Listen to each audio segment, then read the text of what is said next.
علم، دانش، معرفت، فرهنگ، عقل، خیرات چراغی روشنی عالم فانی است. انسان به وسیله آن هر گونه مشکلات را حل می نماید و برای خود در بخت و سعادت را می کشاید.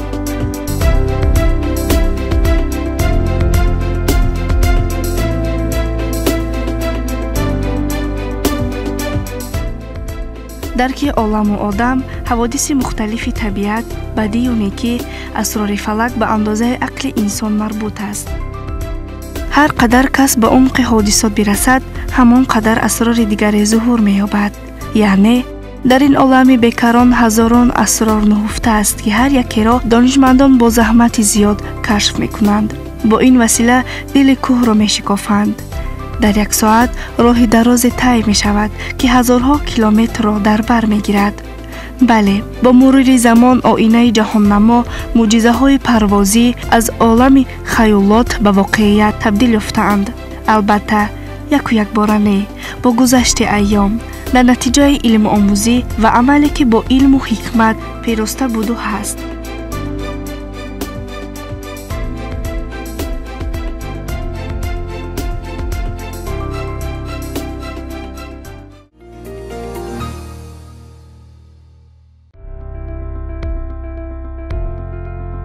آره، علم امکانیت می دهد که آدمان صاحب استعداد گردند، خوب و بد حیات را آموزند، ملاحظه کار باشند. در نتیجه صاحب معرفت شوند که اساس رشد هر یک جامعه از این عامل آینده ساز وابستگی زیاد دارد. از این رو آموزش علم و پیوسته خواندن و سطح دانش خود را تکمیل دادن برای هر یک فرد به اندیشه عالمان بسا ضرور است.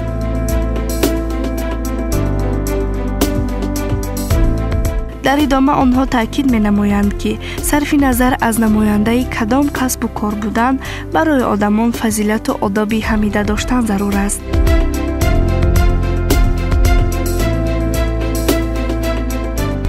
اساسگزار صلح و وحدت ملی، پیشوای ملت، پرزیدنت جمهوری تاجیکستان محترم امامعلی رحمون از سالهای اول راهبری خود ساحه معارف را در محور سیاست خود قرار داده پیوسته تاکید میکنند که رشد جامعه از ساحه معارف وابستگی کلان دارند.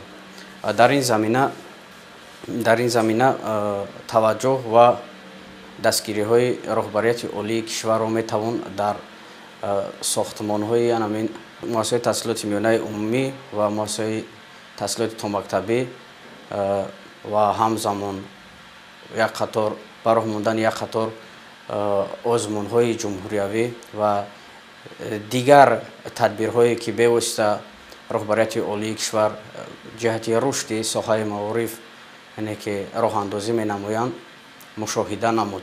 همین دستگیری ها و همین تدبیرهای پیشوای معظم ملت است که امروزها خوانندگان تاجیک در همه گونه آزمون ها و المپیادهای فنی چی در داخل جمهوری و چی در عرصه بین المللی اشتراک نموده پرچمبردار و معرفگر دولت و ملت خویش باشند.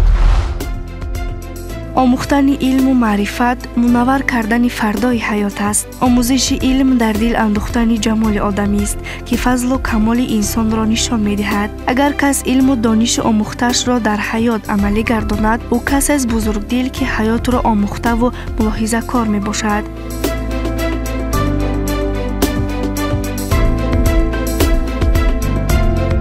بهوده نگفتند که شخص صاحب علم صاحب دولت است، صاحب عزت و صاحب کمال و نمونه عبرتی همگان باشد.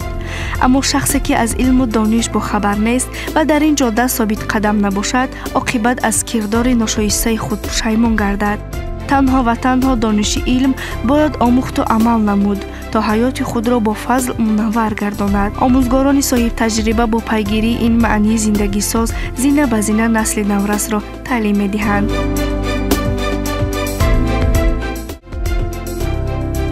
خلق تاجیک از دوران کهن با تمدن و فرهنگ خود در جهان معروف گردیده است و دوام دهندگان این رسالت والا در زمان معاصر نسل جوان و نورس می باشد. ҳама ин малакаҳои фитрӣ ва азалии халқи моро ба инобат гирифта бо ташаббусу дастгириҳои бевоситаи асосгузори сулҳу ваҳдати миллӣ, пешвои миллат, президенти ҷумҳурии Тоҷикистон муҳтарам Эмомалӣ Раҳмон дар қатори самтҳои гуногун ба соҳаҳои илму маориф, китобу китобдорӣ ва ихтироъкориву навоварӣ таваҷҷӯҳи хоса зоҳир мегардад. баргузории озмунҳои ҷумҳуриявӣ фуруғи субҳи донои китоб аст ва илмфуруғи маърифат барои ҳавасмандии қишрҳои гуногуни ҷомеа дар омӯзиши илму мутолиаи адабиёти бадеӣ мусоидат менамояд. ин озмунҳо боис гаштанд ки теъдоди нафарони китобхон дар мамлакат рӯз то рӯз зиёд гардад ва барои онҳое ки малакаи ихтироъкориву навоварӣ доранд имконоти мусоидро фароҳам меорад.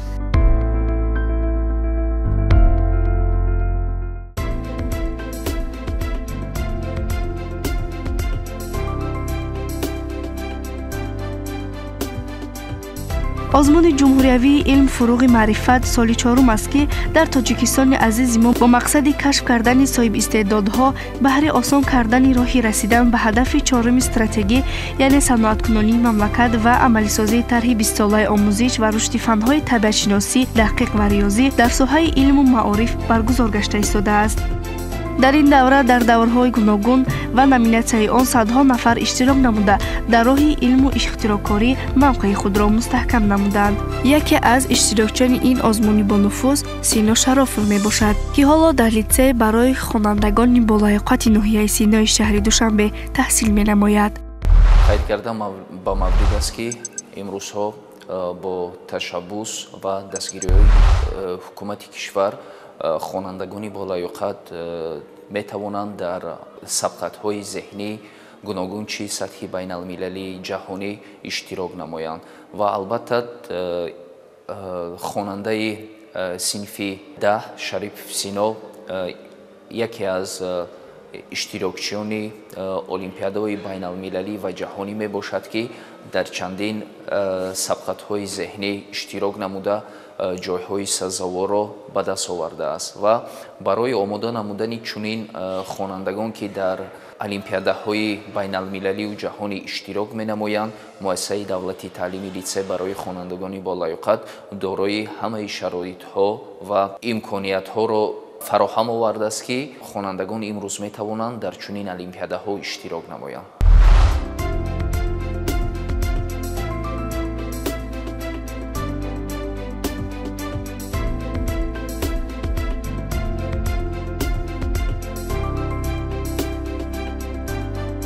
аз синни хурдӣ ба фанҳои дақиқ шавқу рағбати Сино Шарофов аз ҷониби волидон мушоҳида гардид ва муҳим ки барои инкишофи ин малакаи ӯ худро бетараф нагирифтанд. ҳамин гуна Сино таҳсилоти ибтидоиро солҳои 2012-2014 дар таълимгоҳи томактабӣ назди донишгоҳи Ҳайделберги Олмон гирифта, соли 2015 бошад ба мактаби Фридрих Элберг шулаи шаҳри Эпплҳайми Олмон қадам гузоштааст.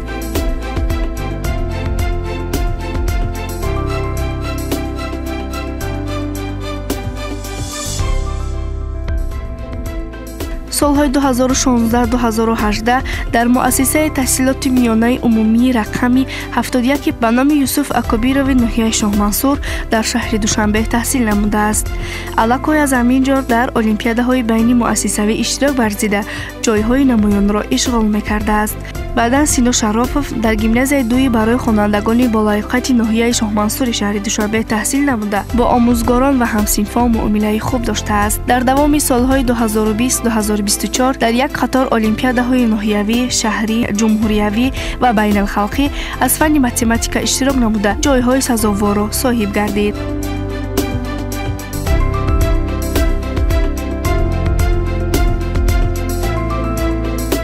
ба андешаи падари Сино ҳамаи хурдсолон дорои малакаи хоссаи худ мебошанду муҳим он аст ки падару модар саривақт рафтор ва майли ӯро пайгирӣ намоянд, барои ҳавасмандии ӯ кӯшида дар бораи ояндаи фарзандон бетараф набошанд.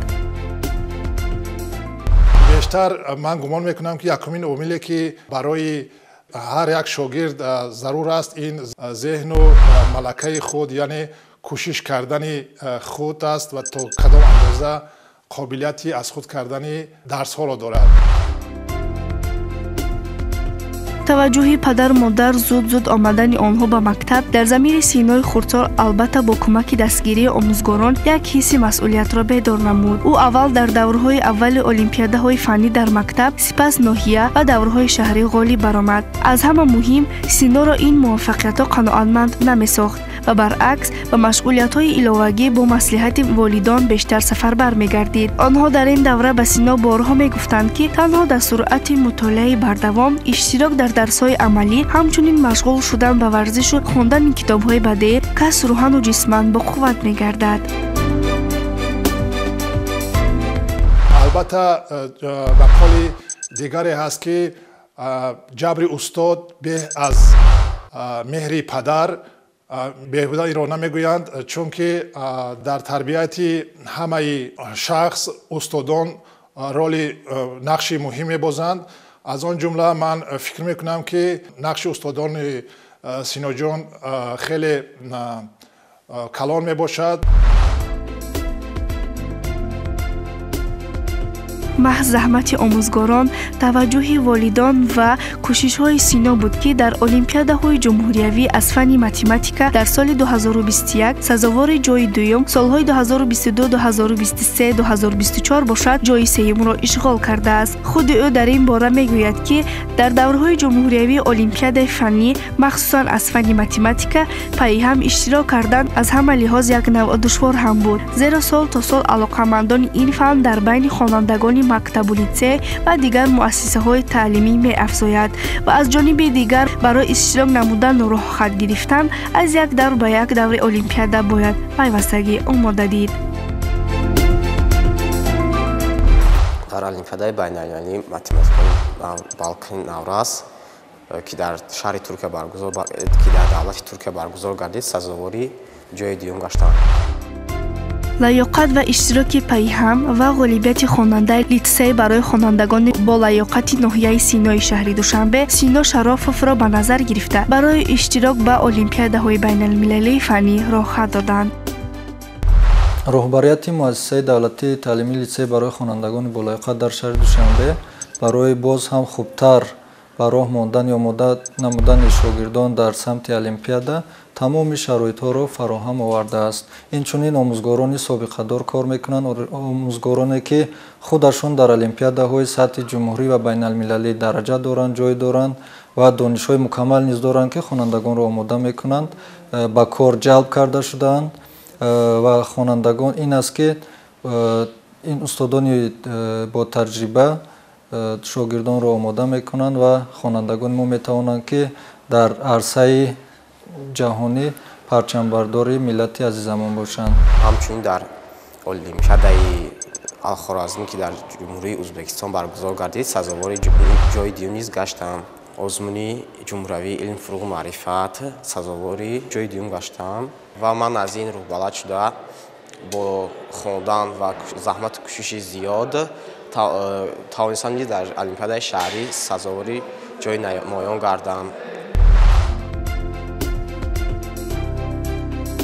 ҳамин тариқ шурӯъ соли 2023 инҷониб ҳамчун намояндаи ҷумҳурии Тоҷикистон дар олимпиадаҳои байналмилалии пайваста иштирок менамояд. дар ин давра Сино Шарофов тавонист дар сабқати байналмилалии риёзии Алхоразмӣ дар ҷумҳурии Ӯзбекистон ҷои сеюм, дар Маҷористон ҳам ҷои сеюмро дар байни садҳо нафар иштирокчиёни кишварҳо соҳиб гардад.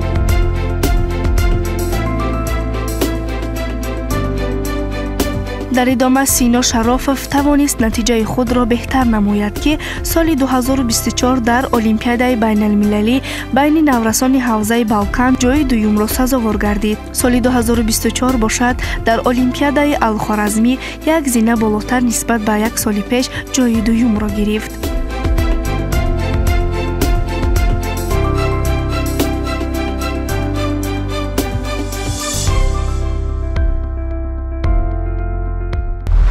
шогирдони мо Шарипов Сино, хонандаи синфи 10 муассиса ки шомили олимпиада аз фанни математика ҳастанд, борҳо дар озмунҳои ҷумҳуриявӣ ва байналмилалӣ иштирок кардааст, дараҷаҳои хуб ҳам ба даст овардааст. яке аз онҳо шогирди азиз дар олимпиадаи балкан аз байни наврасон иштирок карда сазовори ҷои дуюм гаштааст. инчунин соли гузашта дар олимпиадаи алхоразмӣ ки аз ин фани математика дар ҷумҳурии ӯзбекистон баргузор карда шуда буд иштирок карда сазовори ҷои дуюм гаштанд.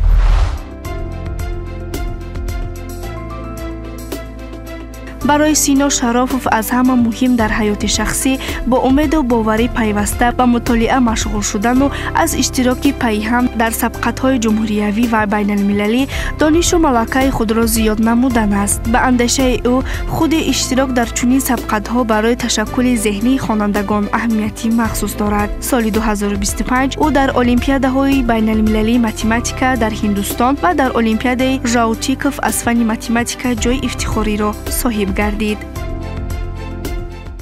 ҳамарӯза хонандагони муассиса аз китобхона дидан менамоянд ва китобҳои бадеӣ, китобҳои илмӣ, сиёсӣ ва рӯзномаҳо маҷаллаҳо гирифта мутолиа мекунанд.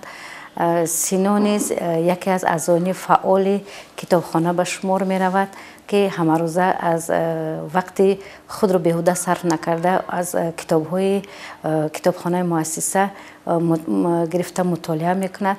ва як чизро гуфтан лозим аст ки Сино бисёр як писари кунҷковам ҳаст, чунки ҳамеша дар вақти мутолиа кардани китоб вай бисёр бо як саволҳои шавқовар, саволҳои аҷоиб ки диққати ӯро маҳз дар ана ҳамин китоб ҷалб кардааст, бо ҳамон саволҳо ба назди ман меояд. Албатта якҷоя он асарро дида баромада хуб ҳамаи мушкилиҳое ки дар пеши вай омадааст онҳоро ҳал мекунем.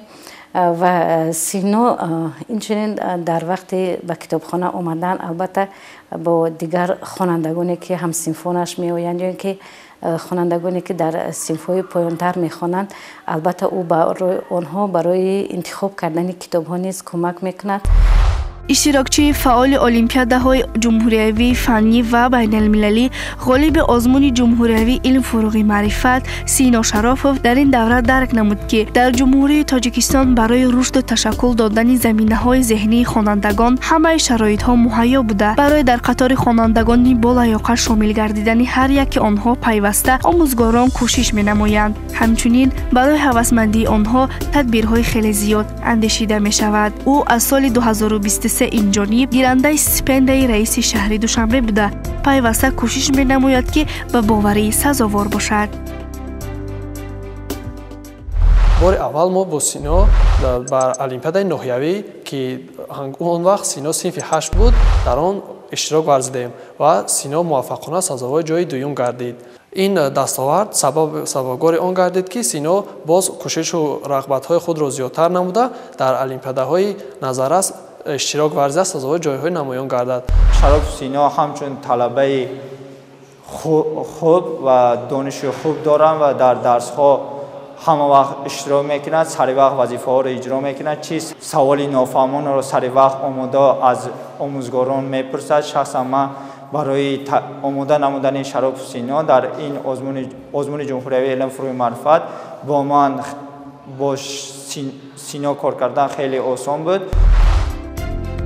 дар ин давра ки Сино Шарофов бо иштирок дар олимпиадаҳои гуногун ва ғолибият дар он малакаҳои донишомӯзии худро афзоиш медиҳад, дар бораи интихоби касби ояндааш ҳам фикр кардааст. ӯ мехоҳад ки рӯзи ӯро дар қатори олимони ҷавони муваффақи мамлакат дар самти илмҳои дақиқ ном баранд, дар кашфиёти илмӣ ва ихтироъкорӣ саҳми худро гузорад. ин тасмими Сино аз масъулияти ӯ дарак медиҳад ки мехоҳад оянда чун дигар хонандагони болаёқат дар рушди ватани азиз саҳмгузор бошад. мо дар ин ҷодаи пуршараф ба ӯ барор мехоҳем.